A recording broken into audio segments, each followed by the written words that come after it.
就是要旅游的观众朋友们，大家好，我就是你的红牌特派员贵妃。知道我人现在在哪里吗？有没有看到我后面的 CN Tower？OK， 对，它就是多伦多最著名的一个地标。如果你来到了多伦多，没有看到这个 CN Tower 呢，代表你就是青光眼白内障嘛，纠才美啊！因为在多伦多任何一个市区的一个角落，你都看得到它，因为它太高了。而且待会我就会上去，然后拍拍照啦、摄影啊，让大家感受一下，跟着我一起同步感受所谓的多伦多。那现在我人在他们的海边，这个是雨晴 Raindrop 介绍我来这里的，因为我距离晚上的车子到纽约哦，还有几个小时的时间。他希望我能够很真正去体验多伦多人呢，在紧凑忙碌的生活之余呢，他们怎么做休闲活动的。来这边就是晒太阳，我快掉了，你好重多重美，我是冒着生命危险，会冒出很多晒斑的这个勇气哈。来为大家做介绍，所以我来这里晒太阳，看看海，然后看很多人在做这边水上活动，感觉非常的享受啊。然后这边还有一个很大的特点，就是多伦多有一个市区机场，就在这附近而已。然后我坐在这边，可以看海，可以看人家做水上活动、做度假，还有在那边曝湿。躺在沙滩上穿比基尼，然后晒太阳这样哦，还可以看到飞机起降，真的非常不一样的感受。那所以现在我就让大家环视一下这整个360度的一个环境，让他体会一下，哇，原来在多伦多也可以这么的棒，你知道吗？这边让我感觉好像回到了台湾一样，因为这边好有生命力哦。我在这里可以看到人家穿西装打领带，或者是女孩子都着套装哦。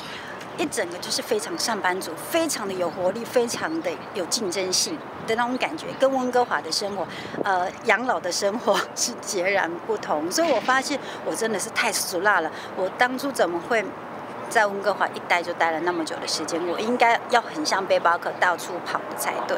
唉，真的不能够当一个被冷水煮的青蛙，要多来看看哦。而且我发现多伦多算小归小，但是它因为生活紧凑，让我待在温哥华很长时间的我呢，感受非常的，老实说，真的有点震撼。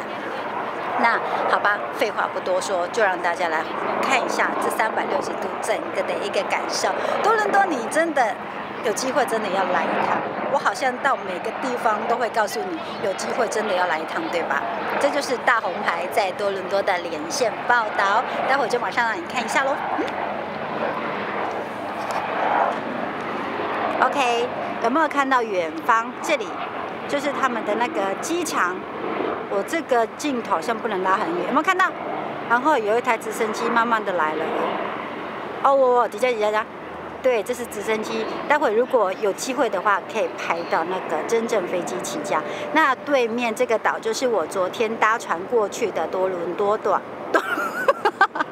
你哪是卡赫啦？哎呦，多伦多岛，多伦多岛啦，好不好？很多人都要做水上活动。好呀啦，你就看麦，英营没代志的是开船出去给他玩一玩，真的还蛮棒的哦。在爱情啊哈！你看到这种在爱情，就大只迄种还蛮爱情，还算渡轮，有没有？很多颜色的这个几乎都是需要费用的。那白色的通常就是自己的船，有没有？还非常的贴心。即马这两个是安怎？拍照，还有阳伞。拉远！你看高楼大厦林立，感觉真的很棒。CN Tower， 我来了。你看，矗立在空中，感觉非常的不一样。OK， 有没有看到？我现在慢慢的站起来，看到一个半圆形的，有没有？半圆形的就是这个建筑物，它就是棒球场，他们的巨蛋。